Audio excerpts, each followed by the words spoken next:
Is an epic matchup. It was Shohei Ohtani versus Framber Valdez. It was the King versus a guy who fell apart in the World Series, and one of the guys came up on top, and then a guy who didn't have a great season last year played a heck of a game. And we'll talk about this and more on this edition of the Locked On Astros podcast. Go Astros. Hello and welcome to Locked On Astros, your daily Astros podcast. Here are your hosts, Eric the Man Huysman and Brett H-Town Wheelhouse Chancey.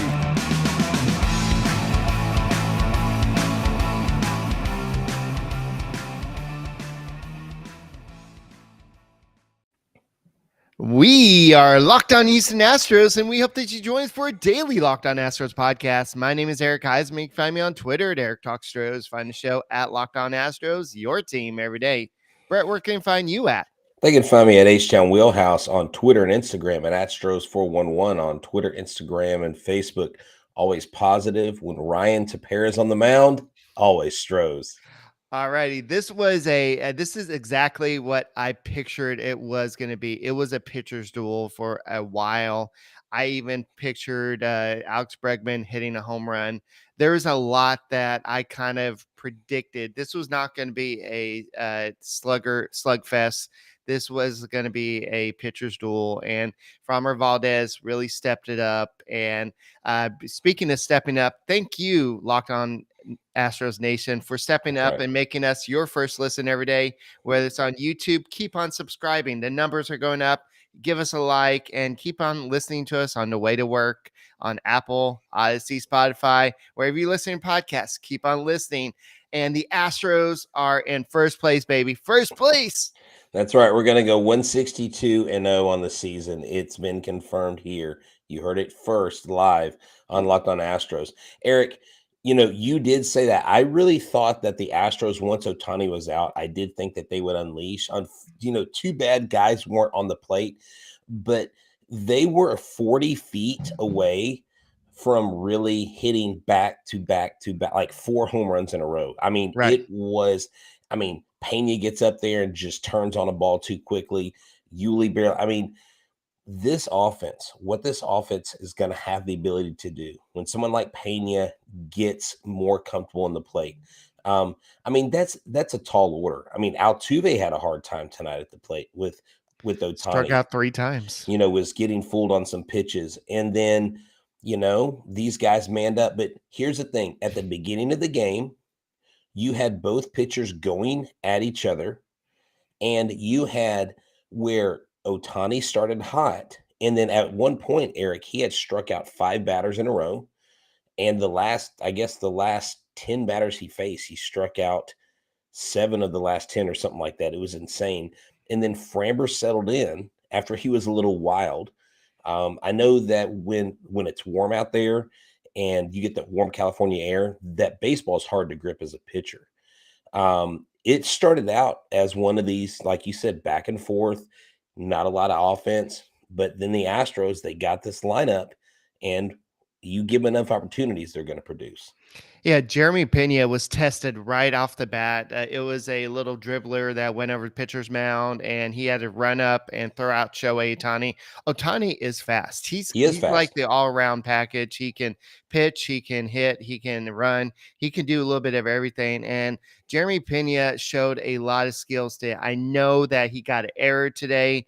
And unfortunately, I think that it pulled Yuli off the bag a little bit. But overall, he made some great plays, and he turned some good double plays. And it seemed like when Framber Valdez was in a little bit of trouble, you got the double play, and that's what the Astros needed, especially with the Anthony Rondon almost home run. And we almost we saw the umpires go for the replay. They're like, all right, we're gonna do we're gonna go ahead and check this, but you couldn't hear it because the mic wasn't working. And as soon as they went to go do it, as he was trying to do the mic thing, they were like, oh yeah, we've already decided that it's not a home run. So the ball that Pena made an error on That ball bounced late, and when it bounced late, it threw him off. So when he went to turn and make his throw to first base, he was standing upright. He wasn't even pointing towards first. Yuli did a phenomenal job tonight. His glove was absolutely magnificent. Without Yuli's glove tonight, the Astros probably give up an extra run or two, because if that ball gets past first, those guys get to second. No telling what happens as a result. And he did make some good throws. Like you said, he turned 2 double plays. He got some encouragement from Altuve, and he just needs to take these games as they come along. He's not going to be a platinum glove shortstop to start out. He's a rookie. He started his very first major league game on opening day against the reigning MVP away in a ballpark that he's never played in. Right. So he had all these elements against him. Great job, Jeremy Pena. Now, I want to ask you this, Eric. Do we give like the player of the game to someone on the offense, or do we give it to Framber? I would have to say it goes to Alex Bregman, because Yeah. not only did he hit the home run, he also had the go-ahead. He drove in the first run of the season, but he also had some great plays on defense. He had that bare hand throw out. He started some double Yeah. plays. He just looked like he came like he wanted to just murder somebody this year. He just came on fire, and he just looks like he is a totally different person this year. And so he had the 2 RBIs today. He had that. I know it wasn't a monster blast. Joe Adell was having some issues in left field today. We'll talk about issues in left field in a second.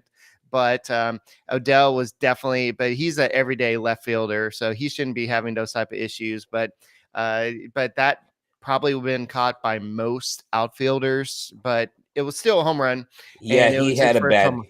Yeah. Yeah, he had a bad trick to the ball. I left a certain comment up because it says undefeated season coming soon, but it says Pedro L. I wonder if Pedro Leon is paying attention and watching the show. You think it's him, Eric? Probably not. I'm not sure, but I think that Alex Bregman is on pace to hit 162 home runs. I So know at is this rate, right? so Him, is him and Alvarez. Alvarez both, Yeah. right? And Chas McCormick is on pace to have 2 hits per game. So, Exactly. Oh, and yes. So, Altuve is going to have hey, 162 stolen bases. apparently so.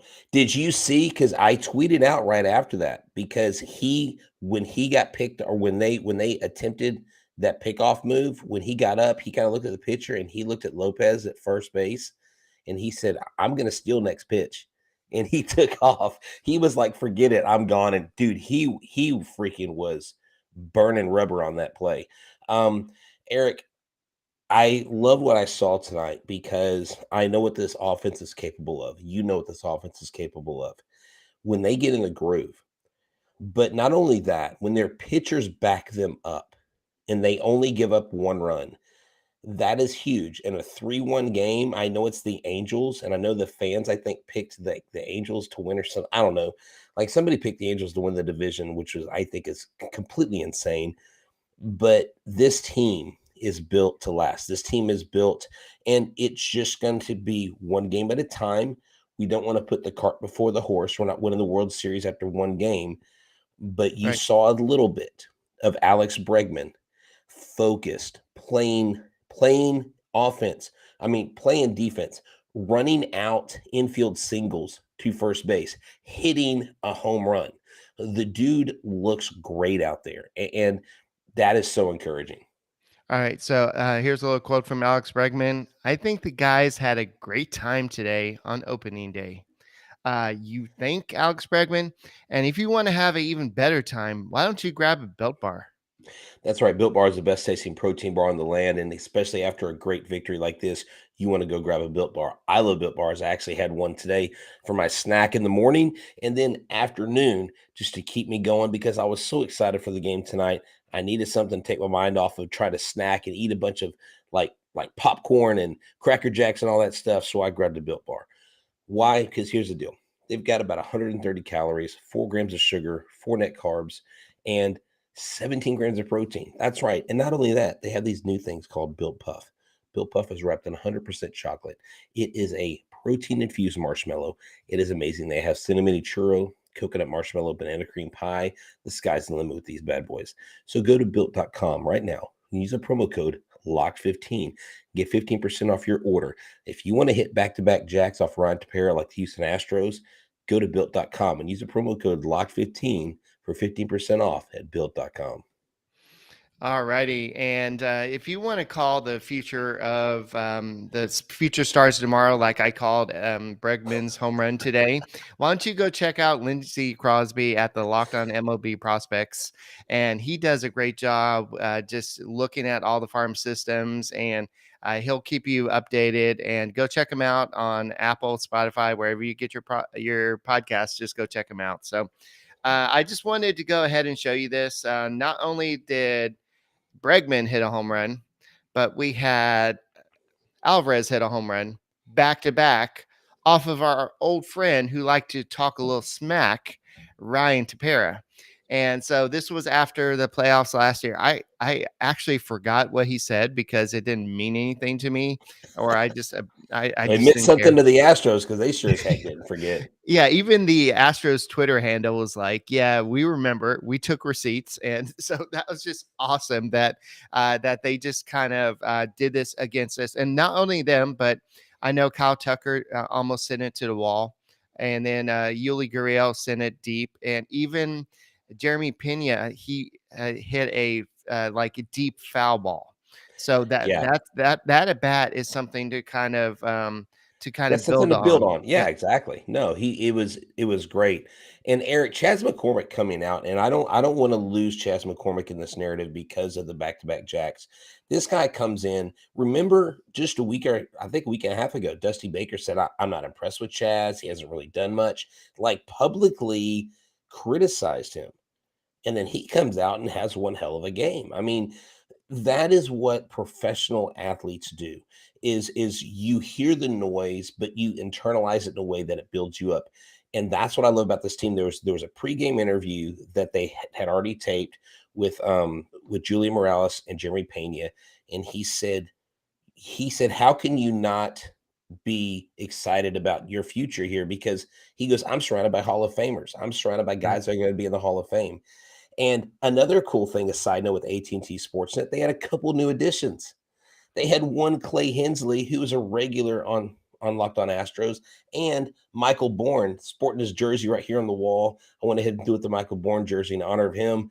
And so that was really cool to have them on there. Also, our friend of the show, Mike Stanton, they do a bang-up job on the TV broadcast. All right, so I do want to kind of throw a little shout out to Chas McCormick. I know somebody kind of said something on Twitter about him, but in his first at bat, he didn't look great. He struck out. He looked like he was a little bit late on the pitches, but then he had two doubles, and they looked pretty good. I think the first one may have got by the outfielder, or maybe One of them Adele. almost went out, didn't it? No, I didn't Was think that so. his? Oh no, that was Brantley. I'm sorry. That was Yeah. Brantley's double. There were so many doubles I lost track, Eric.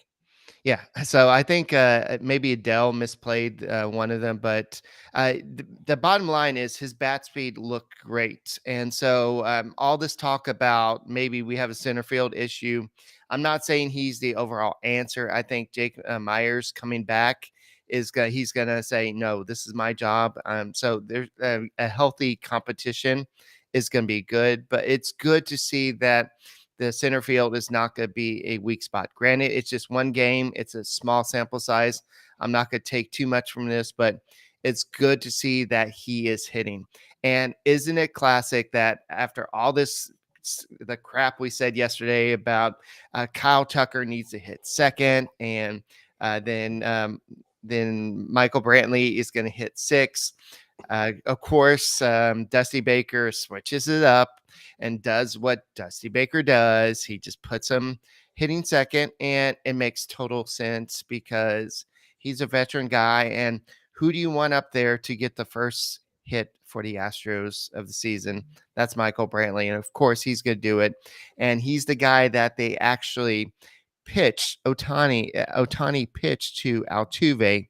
Then you saw that they removed him to actually pitch to Brantley because they were a little bit scared of Michael Brantley. Yeah, exactly. I mean, he is the timeless. I mean, Father Time does not know anything about Brantley or Yuli Gurriel because they're both aging magnificently. He's one of the only players to hit 3 seasons in a row over 300. He could be going for 4 seasons in a row over 300 here in modern history, and so that's the guy you want. Chas McCormick is going to do a good job holding the place until Myers comes back. And if Chaz is taking off and doing things that we didn't expect him to do, when McCormick comes back, they may be forced to platoon these guys straight up 50-50 because you don't want to pull the hot hand. And especially coming off a shoulder injury, you're probably going to have to baby that a little bit once he comes back because everything I've heard about him, his speed is there and everything. He's just not throwing normally. But at the end of the day, Eric, we've got a great team. I mean, this team, top to bottom, even with Martin Maldonado striking out, even with Martin did, I believe he got on base once. Did he get on base once? I'm sitting here looking at my No, I scorecard. don't think No, so, unless he reached on a no, fielder's no, choice. no. He did not. He did not reach on a fielder's choice. I believe he moved a runner over. That's what it Yeah, was. He got a ball. He moved a runner over to third, and so that ultimately didn't turn into anything. But if he can at least do that right. and do those things, he's great behind the plate. The umpire was a little bit all over the place, calling some pretty bad pitches, but that's going to happen. Of course, people are going to start screaming. But I thought it was interesting. Everybody still loves to boo Altuve. I think he's an easy target. It wasn't as vigorous as it was last year, but Yeah. Altuve definitely got the loudest boos of everybody. Like the guy that didn't even mess with whatever was going on, but yet because I guess he's the nice guy and the easy target, they go after him. Well, he was the face of the Astros. True. He was the MVP that season. He's the one that seemed to kind of get all the headlines that year. He's the one that stole the MVP from Aaron Judge. He's the one that had the whole jersey, don't rip my jersey off, and oh, you ripped my jersey off, and all that. So it just there's a lot of controversy around Jose Altuve. So yes, he's going to have, even though Josh Reddick has come out and said that he didn't do it. Of course, Carlos Correa came out and said he didn't do it, but people aren't going to believe it. It's just going to be whatever. So I know somebody's asking, Ray Martinez is asking, when is Lee going to come up? I don't think we're going to see him unless there's really a big issue with catching until September.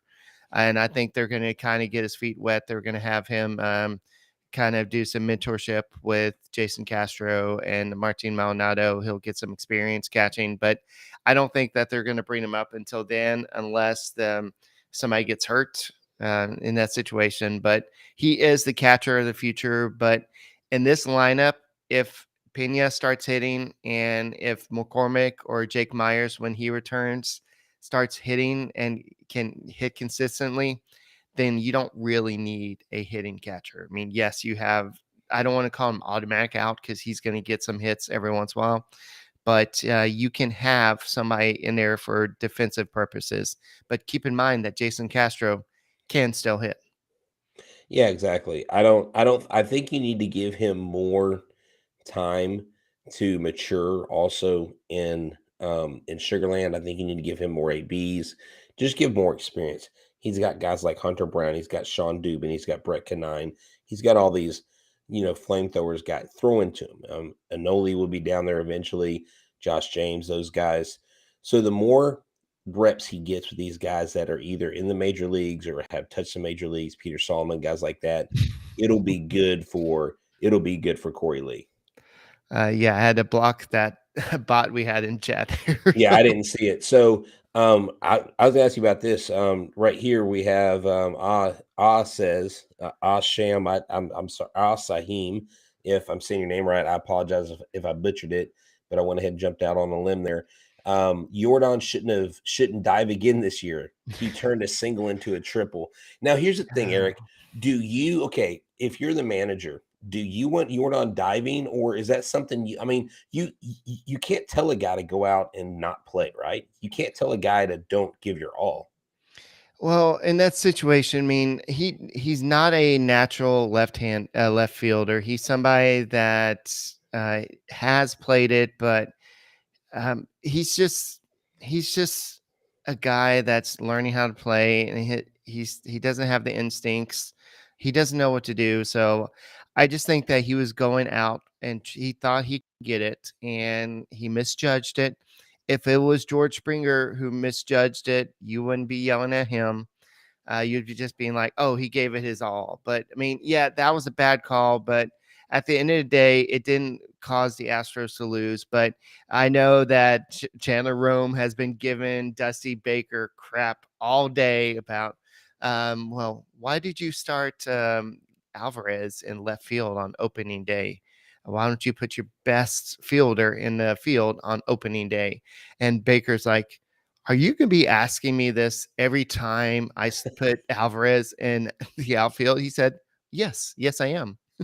Wow. See, Basically, that's what he okay, said. man. If you wanna bite the hand that feeds you, there, Rome, go ahead. I'm It's your own funeral. quoting that. I mean, I'm Yeah. just kind of summarizing, but that's basically what the conversation was. But I just feel like I think with time he'll be fine, and like we've seen him make some great plays, but that was just a sinking uh, liner, and it Yeah, I just mean, dove. So. well, look, guys in the outfield are going to misplay balls.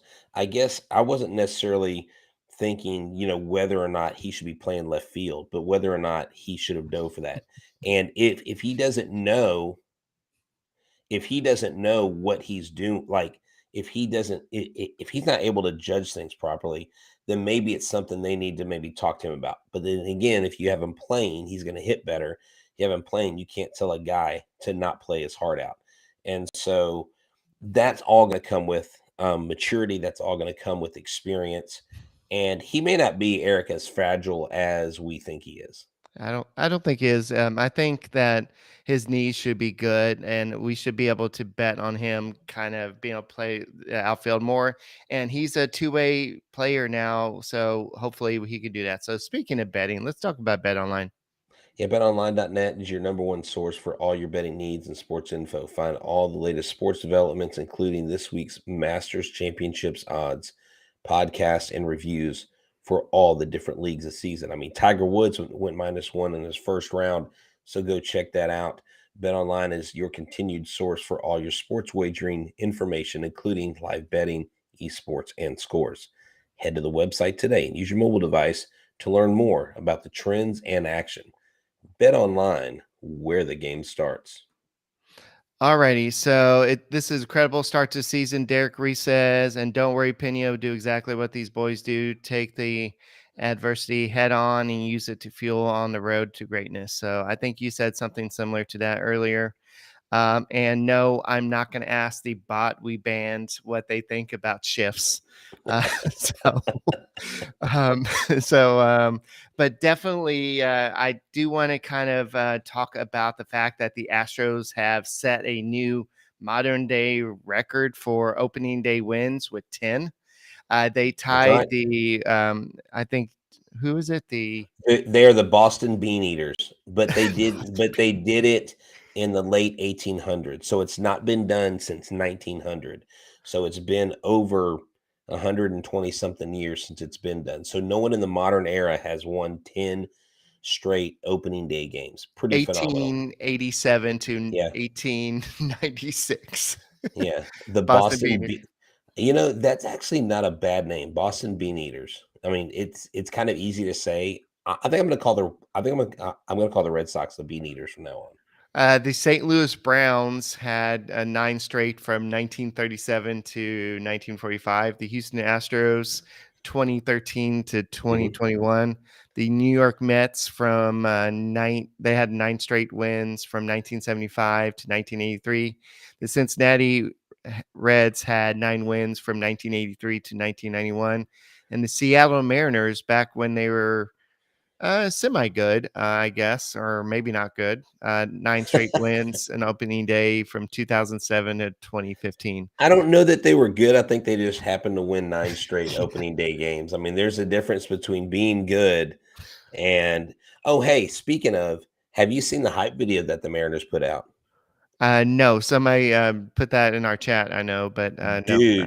Dude, I watched it and like it drops like an F bomb in there and the S word, and it's like got cuss words in it. It's like this letter from Mitch Haniger, and they're pissed off and they're letting their fans know they're not satisfied with not making the playoffs. And I mean, I was actually kind of impressed. I was like, these dudes are motivated. So I think whenever we play the Mariners, it's going to be a fun series. All right, so here's the exact quote about his decision to start Alvarez in left field today. Dusty Baker replied, "Am I going to have to answer these questions every day?" So I don't know if Chandler Rome actually said that, but maybe I just said that in my head. But I know he's been tweeting it all Oh, I day. thought you heard him say that. That's how it No, made it sound. I was like, well, if he's but saying maybe that, he's been tweeting that all day, and I made it think that he said well, it. But I do know this, and he has told me because I asked him about things like that one time, and he said, "I'm a reporter. I'm not a fan of right, I'm not a fan of the team. I report the news and I ask the tough questions, and a lot of people don't like me for that. And there's a lot of people that don't like him. Um, but he's doing his job. And I mean, why should they always get softball, cotton candy questions? And you know, but there are certain guys that rub these coaches and these players the wrong way. And Dusty Baker's been around long enough that he's not a guy that I think I would want to upset too much just because he's so sly with the words. yeah. So I know that James Click says that Jake Myers is progressing well, but we don't have a game timetable at this point. So he said Myers is hitting, throwing, and running while on rehab in West Palm Beach. So that's good. And Lance McCullers is also stepping up his intensity of his workouts and will begin throwing off flat ground in the near future. Lance will hopefully start its spring training here in the next couple of weeks, Click said. I think it's ultra encouraging, Eric, to hear those kinds of things. But I think the most encouraging thing about the game today was that Framber struggled at first and then he came back. I mean, he threw right here. I got it right here. He threw 6 2/3 innings. Sorry for the paper sound. Only gave up 2 hits, 6 strikeouts, 84 pitches, and only 1 walk. Gave up no runs. I mean, that's ace material on opening day in California against a lineup that boasts Ohtani, Trout, Rendon, Walsh. I mean, these guys, Stassi hit an absolute bomb today, barely missed a home run dead Right. center Yeah. when he I got saw up that. late in the game. And Matan, I really wish he would have gotten out of that inning clean because when he's on the mound, is it me or does the guy look like an android? Like he looks like he's got no emotions. He's either an android or a vampire. He's up there and he looks like he's Valdez. no Matan. Oh, okay. Matan. Oh, yeah. Yeah. No, Yeah. I'm talking about when Yeah. He Matan's up there, does. he's almost robotic. And it's like, dude, I would be intimidated as heck to get in the box with this guy because the pitches he's throwing are just, oh my gosh, horrendous. The funniest pitch of the whole night was the very first pitch, was Shohei Ohtani spiking the first pitch in the ground, not even making it to the plate. I was like, what's Ohtani 100 gonna miles per do? hour. Yeah. Yeah, 100 miles per hour into the dirt, and that's why it wasn't one of his top pitches. His top pitch, according to Baseball Savant, was 99.8. Oh, that wasn't? I thought it said 100 miles on the. It did on the screen, but if you go to Baseball Savant, his top pitch, his highest velocity pitch, I watched the whole game, was 99.8. So Apparently, Batman says that Chandler Rome is his 17th favorite Batman is newspaper. back. Batman, how is Gotham tonight? Is Gotham excited that the Oh, Astros won?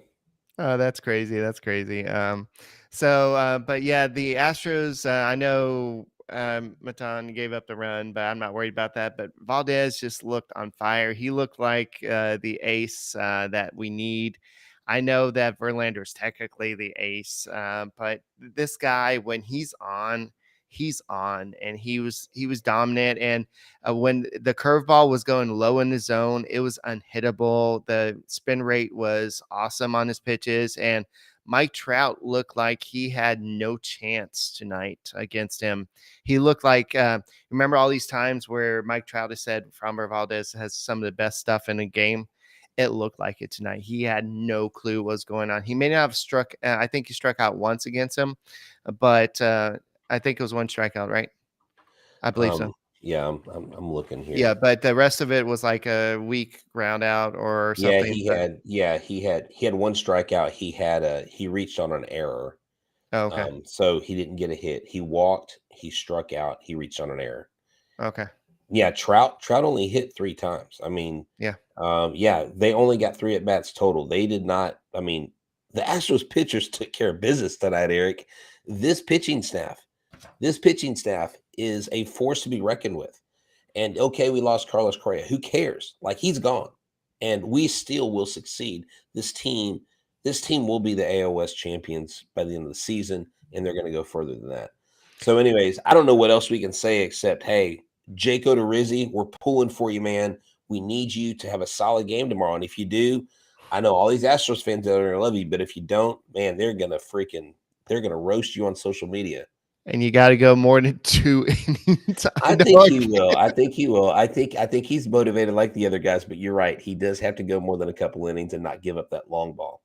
I mean, I keep on joking about this, but it's just, I mean, I'm sure they've got him built up to 50 or 60 or 70 pitches, but we only seen him throw 2 innings in spring training.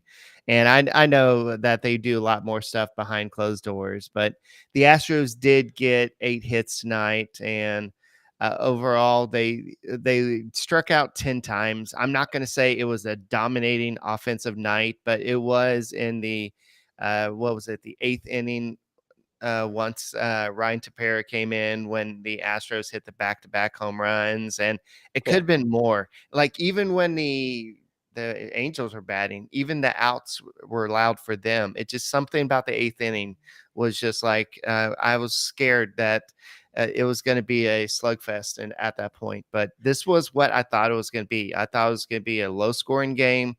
I know I said 5-4, but I said early on it's gonna be like a 4-3. I mean, a 4-1 game or something like that, and then maybe the bullpen would kind of implode a little bit. But tomorrow's game, guys, will not be on AT&T Sportsnet. It's gonna be on Apple TV, Apple and TV Plus, yeah. and if you don't have Apple, if you don't have a subscription, it'll be free for you to watch. All you have to have is the Apple ID.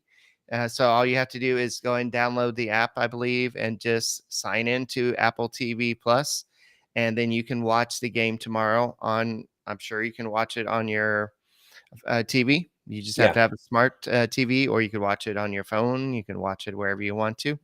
So there you go. So okay, so the matchups for tomorrow night's Apple TV Plus game is Jake Odorizzi versus Reed Depners. And then Saturday's game, where it returns to AT&T Sportsnet, is Justin Verlander versus the old pitcher called Thor, Noah Syndergaard. I say old because we haven't seen him pitch in a while. And then you have Urquidy versus Suarez on Sunday. And then that brings us to the off day on Monday. And so you have Urquidy, Suarez Sunday. You have Verlander, Syndergaard on Saturday. And tomorrow night for your Apple TV Plus premiere, Jake Odorizzi and Reed Detmers. Reed Detmers has like an ERA last year, like 7.42. So it might be a slugfest tomorrow night, Eric.